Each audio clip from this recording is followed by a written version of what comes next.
Hello and yesterday everyone, welcome to class 12 biology. In this video we will discuss about the transcription process, how DNA is copied into RNA. That is the process of transcription. So we will discuss about this one. Before we discuss about the transcription process, let us look at the central dogma of molecular biology. What does the central dogma of molecular biology state? It simply states that the flow of information happens from DNA to RNA and RNA to protein. So information flows from DNA to RNA and RNA to protein. And in this particular process, when an RNA molecule is copied from DNA, that particular process is called as transcription. And when protein is synthesized by looking at an mRNA is called as, or RNA is called as translation. So this is the flow of information. As we all know that DNA is the genetic material where the information of different characters are stored. The DNA, it carries the information and information is passed down in this particular format, and that is the statement of the central dogma of molecular biology. Here we can see that the DNA, when it is copied into an RNA, it is called as transcription, and when RNA is used for the synthesis of protein, the particular process is called as translation. So DNA to RNA is called as transcription, RNA to protein is called as translation. So this is the passage of information. So protein will play the role of expressing the genetic character. DNA stores the information, genetic information, and in between RNA is like a mediator, helps in the production of protein, and protein will express the character. So that is the central dogma. So we are just going to discuss about the first process over here, that is the transcription. Okay, and later on in your higher classes here, you will know that there is some modification in the central dogma of molecular biology in which the RNA can be used for the synthesis of DNA. So reverse transcription can happen. So the particular process is called as reverse transcription. RNA can be used for the production of DNA, and the process is called as reverse transcription. So that you will learn later on. Right now we are just looking at the original central dogma of molecular biology, which states that information flows in this particular direction from DNA to RNA and RNA to protein. So transcription is the synthesis of RNA molecule by looking at DNA. So the DNA is copied into an RNA molecule. That particular process is called as transcription. So if you look at the definition of the transcription given in your textbook, it states that the process of copying genetic information from one strand of the DNA into RNA, that is called as transcription. Now this particular word is important, the one strand. The process of copying genetic information from one strand, not two, one strand of the DNA into RNA is termed as transcription. We all know that DNA is a double-stranded molecule, right? DNA is a double-stranded, and among those two strands, only one strand will be used for the synthesis of RNA, and that particular process is called as transcription. How does it happen? It happens in this particular manner. So when we have got double-stranded DNA, the double-stranded DNA, on this particular double-stranded DNA, an enzyme, RNA polymerase, will attach itself, right? And it will create a transcription bubble. And inside the transcription bubble, the hydrogen bonds will be broken, the DNA will be unzipped. Partially, only in this particular transcription bubble, there will be breaking of the hydrogen bonds. And within the transcription bubble, RNA molecule will be synthesized, and it will be synthesized on only one strand, that is called as the template strand. By looking at the template strand, RNA molecule will be synthesized. The other strand which does not have, on which RNA molecule is not synthesized, it is called as the coding strand, and the one on which RNA molecule is synthesized is called as the template strand. So there are two strands, only one strand will be used for the synthesis of RNA molecule. And just like DNA polymerase, RNA polymerase has got the limitation of synthesizing the new RNA molecule in 5' to 3' direction. Just like DNA polymerase, RNA polymerase can synthesize RNA in 5' to 3' direction. And the template strand will be that one which runs from 3' to 5' direction in 5' direction. So that will be the template strand. The one which runs in 5' to 3' direction is called as the coding strand. So you have to keep that in mind. So over here you can see that one more thing to keep in mind is when RNA molecule is synthesized on the template strand by RNA polymerase enzyme, RNA polymerase enzyme will use ribose nucleotides, ribose nucleotide triphosphates as raw material for the synthesis of RNA strand. And you know that in ribose nucleotides there is no thymine involved. Instead of thymine we have uracil. So there, when the RNA polymerase polymerizes the ribose nucleotides, how it does is it will look at the template strand at the location where thymine is present on the DNA. It will attach a ribose nucleotide which contains adenine. So adenine will bind over here. But if the DNA template strand contains adenine, it will bind or it will attach a ribose nucleotide which has got uracil in it.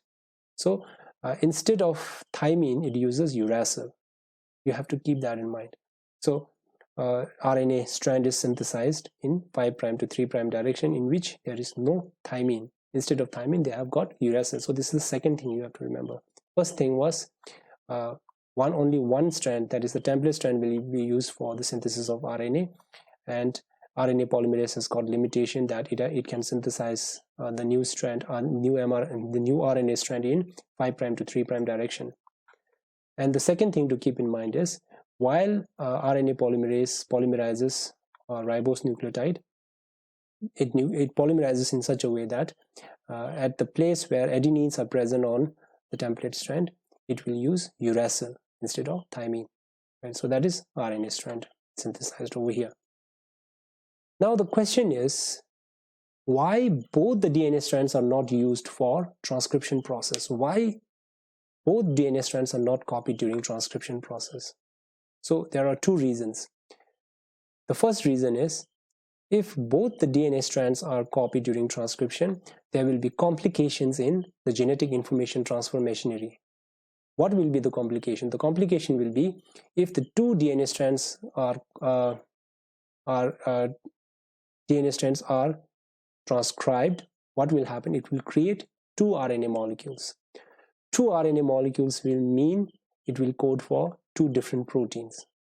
So imagine one gene coding for two proteins. That means one gene coding for two characters. So every gene coding for two characters will create complications in the genetic information transfer machinery. Therefore, both the DNA strands are not copied during transcription. Second reason is the two RNA molecules, if they are synthesized by the two DNA strands, the two RNA molecules will be complementary to each other. And you can figure it out.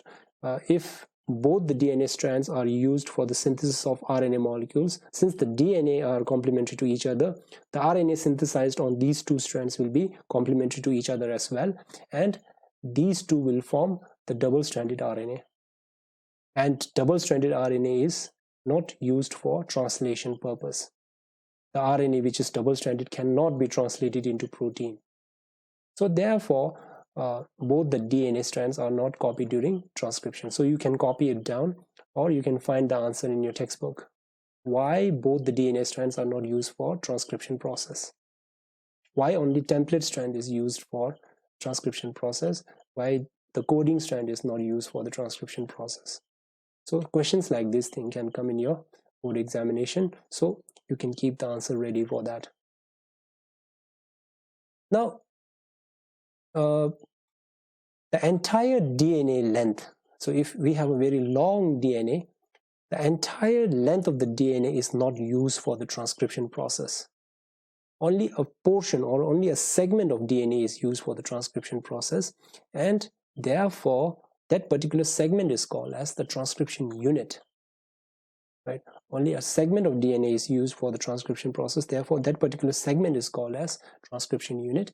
And if we look at one transcription unit, we see that there are certain regions. There are promoter region. This is This is a DNA molecule, right? It is double-stranded. It runs in anti-parallel manner. We have template strand and coding strand. And if this is a transcription unit, in the transcription unit we have a promoter region and a terminator region. Promoter region is the spot where transcription starts. So it is the transcription start site. And then we have the terminator where the transcription ends. Okay, and between them, between the promoter region and the terminator region, there is structural gene. The region, this entire region is called as the structural gene. This structural gene will code for an RNA molecule, which will in turn code for protein. We will look at that later on. Okay. So in your textbook, this particular problem is given. So we have a DNA segment.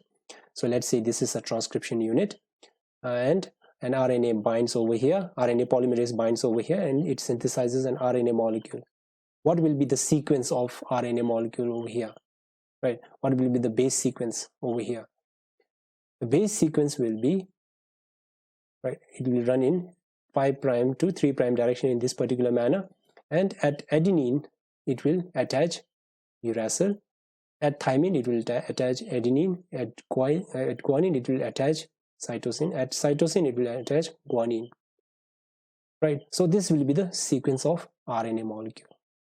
One important tip, if you don't want to keep remembering what will go over here, what will go over here, you can simply remember one trick. If you want to figure out the RNA sequence synthesized during transcription on one strand, template strand, you can just look at the coding strand.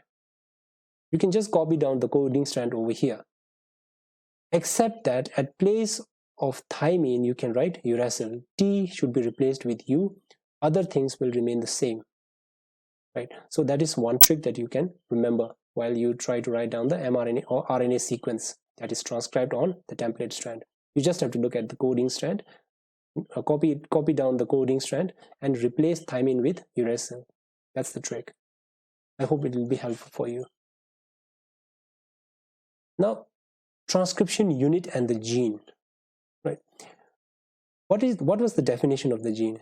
Gene is the functional unit of inheritance. I told you before, right? Mendel called it factors. Now we call them as genes, and genes are the functional unit of inheritance. Gene is a very broad term, right? Gene is that particular DNA segment which can code for all types of RNA. Let it be ribosomal RNA, transfer RNA, or messenger RNA. The segment of DNA which codes for all these RNA, they are also called as that particular DNA will be called as a gene. Okay, a DNA which codes for RNA is a gene. A DNA which codes for tRNA is also a gene. A DNA which codes for mRNA is also a gene. Not just that, a certain segment of DNA sequences called as regulatory sequence, which does not code for any RNA, they are also called as genes, called regulatory genes. So a gene is a very broad term. If you look at a DNA sequence which codes for proteins only, right? The DNA sequence coding for a protein or a polypeptide is called as a cistron. So we have now another word, cistron. Cistron is a gene, right? There is no doubt in that. Cistron is a gene, but it is a special kind of a gene which codes only for a protein, not rRNA, not tRNA or regulatory sequence. Cistron is a gene which codes for polypeptide. Okay, so this is a new word over here, so you should remember that. All genes are not cistrons, right? But all cistrons are genes. That you can remember. Okay. If you look over here, there is a structural gene over here, right? If this structural gene codes for a polypeptide, then this particular gene is called as a cistron. Okay. If this particular segment of DNA over here, the structural gene segment, if this structural gene codes for a particular polypeptide or polypeptides, then it is called as a cistron. Now, depending upon the number of cistrons in a gene, the gene can be of two types: monocistronic genes and polycistronic genes. In other words, if a structural gene codes for only one polypeptide, only one protein, then it is called as monocistronic. If a structural gene codes for only one protein, it is called as monocistronic. That is, it has got only one cistron. That is found usually in eukaryotes. Now, if this structural gene codes for different polypeptides or many polypeptides or many proteins, then it is called as polycistronic, because it will have many cistrons over here, right? If it has got many cistrons, then they will code for different proteins, right? So it is called as polycistronic, and polycistronic structural genes are found in prokaryotes like bacteria. Okay, so these two words are important: monocistronic structural genes and polycistronic structural genes.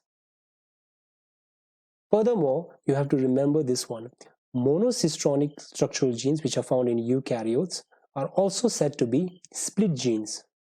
Now, why they are called as split genes? They are called as split genes because they have interrupted coding sequences. The sequences are interrupted. Coding sequences are exons. These blue ones are exons. They code for the proteins. Now, these coding sequences are interrupted by these red portions called introns. Exons are interrupted by introns. Introns are those sequences which does not code for protein. Is it clear? Exons are the coding sequences, blue ones are the coding sequences, but these are interrupted by these red sequences. They are non-coding sequences called introns. So that is why monocistronic structural genes in eukaryotes are called split genes, because of this particular reason.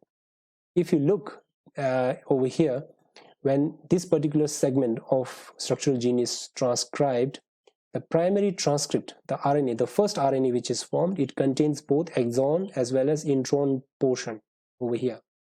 It contains both blue as well as red region in this RNA. Primary transcript will contain both. But when this RNA matures into mRNA, mature mRNA, what happens is the red portion or the intron portion will be removed. Right? That particular process is called as splicing. We will study that later on, right, in a short while. So the red portions or the introns will be removed, and the mature mRNA will contain a continuous segment or a continuous form of this blue segment, or exons will be in continuous segment. So therefore, you have to remember this particular word as well: split genes. Monocistronic structural genes are also called as split genes because they have got interrupted coding sequence. Now let us look at the process of transcription. This particular picture is given in your textbook, and this particular picture is sufficient for us to understand the process of transcription in bacteria. Just one important thing to remember: in bacteria, in prokaryotes, a single RNA polymerase, only one enzyme, a single RNA polymerase transcribes all RNA types. Let it be tRNA, rRNA, or mRNA. All these RNA types will be synthesized by a single RNA polymerase. So, what are the steps involved in the process of transcription? The steps include, there are 3 steps: initiation, elongation, and termination. You have to remember these 3 steps to understand the process of transcription. During initiation, what happens is, at the promoter region of the transcription unit, so this is a transcription unit over here. In the transcription unit, we have promoter and the terminator side, right? So at the promoter side, what happens is RNA polymerase binds. And in the binding process, there is a factor which helps the RNA polymerase, that is called as the sigma factor. Sigma factor and RNA polymerase will join together to form a hollow enzyme, and this enzyme will bind to the promoter region. As soon as it binds to the promoter region, the RNA polymerase will start the transcription process, and the sigma factor will detach itself. The sigma factor will detach, and RNA polymerase will start the polymerization reaction, in which the ribonucleotide triphosphate will be used for the synthesis of RNA molecule. And as the RNA polymerase moves in this particular direction, new RNA molecule will be synthesized. It will get longer and longer, and this is called as elongation.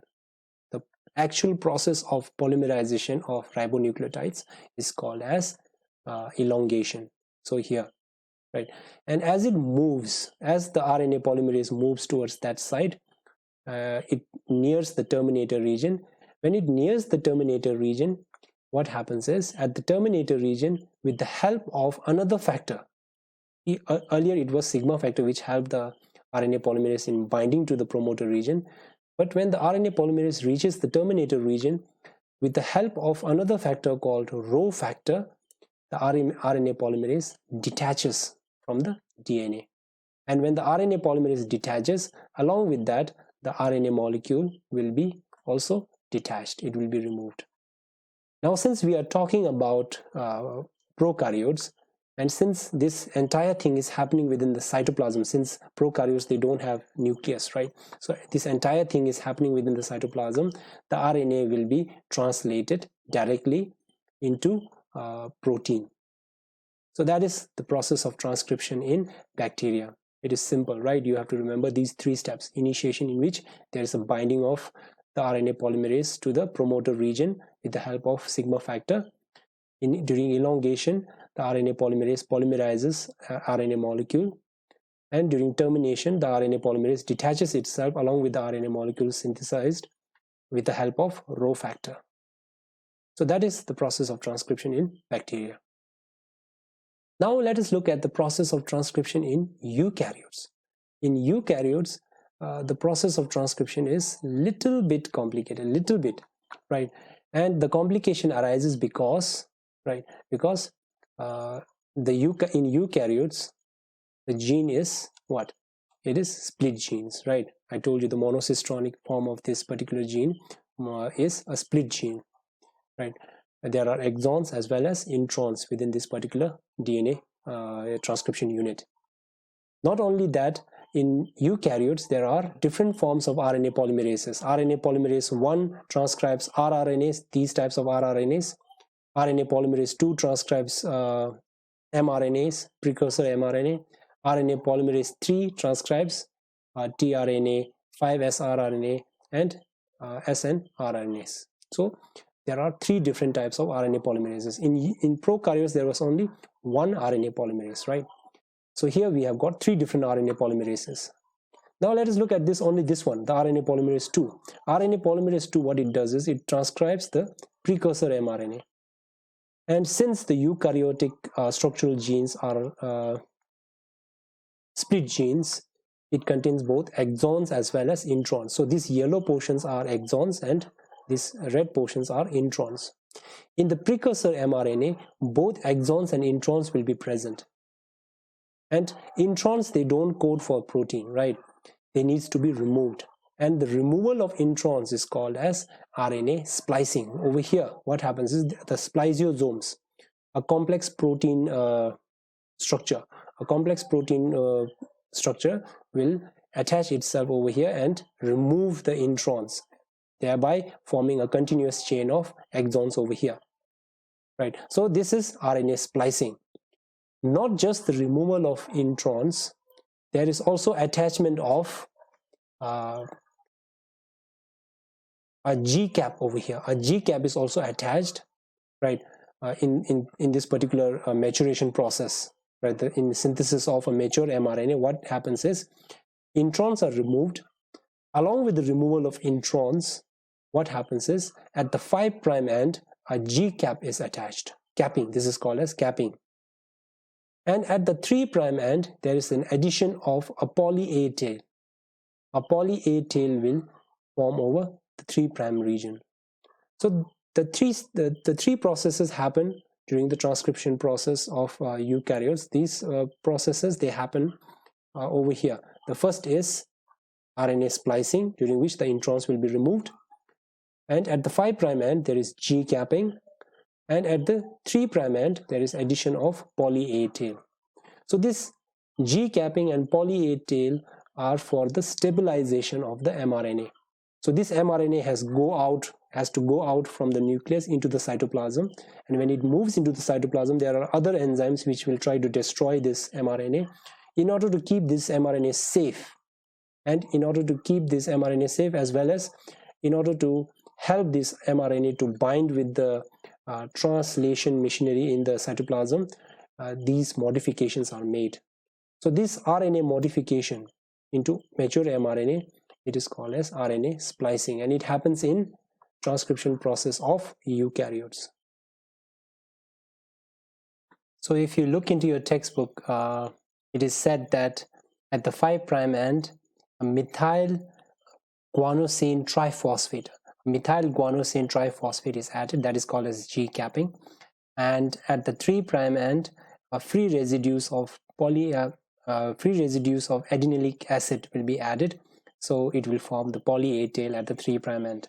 So RNA splicing is the removal of introns from the precursor RNA, and the mature mRNA will not contain any introns in them. So I hope you understood the differences between the transcription process in prokaryotes and the transcription process in eukaryotes. Now after this, I will add a short animation video just like I did for the DNA replication part. I hope it will help you in your understanding of the transcription process better. So let me play the video. In bacterial cells, the transcription of a gene or group of adjacent genes called an operon is controlled by a set of proteins interacting with specific sequences in the DNA molecule, leading to the initiation of transcription and the termination of a transcript. Transcription is initiated just beyond the yellow promoter region and is terminated at the green terminator site. The sequence of the promoter at positions 35 and 10 nucleotides upstream from the transcription start site are critical to initiating transcription. In order to initiate transcription in bacteria, core RNA polymerase and sigma factor form a holoenzyme. Sigma factor recognizes the sequence of DNA at the promoter region. This holoenzyme then binds to the promoter region of the DNA molecule, forming the closed complex between RNA polymerase and the DNA molecule. By breaking hydrogen bonds between bases in the double helix, the closed complex is converted into the open complex. The formation of the RNA transcript from nucleotide triphosphates then takes place as RNA polymerase is forming the new transcript, starting at the 5' end of the transcript. New nucleotides are added onto the free 3' end. The initiation of transcription is completed when sigma factor is released. As elongation of the transcript then continues, the RNA polymerase moves down the DNA molecule and the next sequence in the chain is opened up. As RNA polymerase moves down the DNA strand, the DNA molecule entering RNA polymerase unwinds, forming the open complex, while the DNA exiting RNA polymerase rewinds to form double helix. Ribonucleotide triphosphates are added to the chain, and the growing RNA transcript continues to elongate as new DNA sequence enters the open complex region. The new RNA transcript initially forms an RNA-DNA hybrid complementary to the template strand, corresponding to the sequence of the coding DNA strand.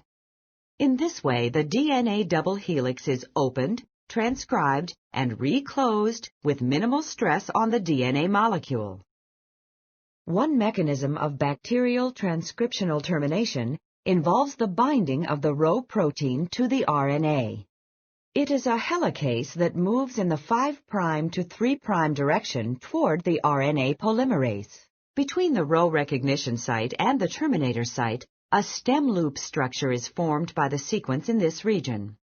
This stem loop structure halts the movement of RNA polymerase, and the Rho protein then moves to the RNA polymerase complex, causing the complex to dissociate and terminating transcription, resulting in the full-length mRNA transcribed from the gene. So that was the video about transcription and transcription in prokaryotes especially. You can find better videos if you search for transcription. You can find better animations in YouTube as well. So if you find, you can share with your classmates. That will help you in your understanding of the transcription process. Now in the next video, we will discuss about the genetic code. So in your textbook, the section 6.6, that is genetic code. I hope you read about that before you watch the next video. Thank you.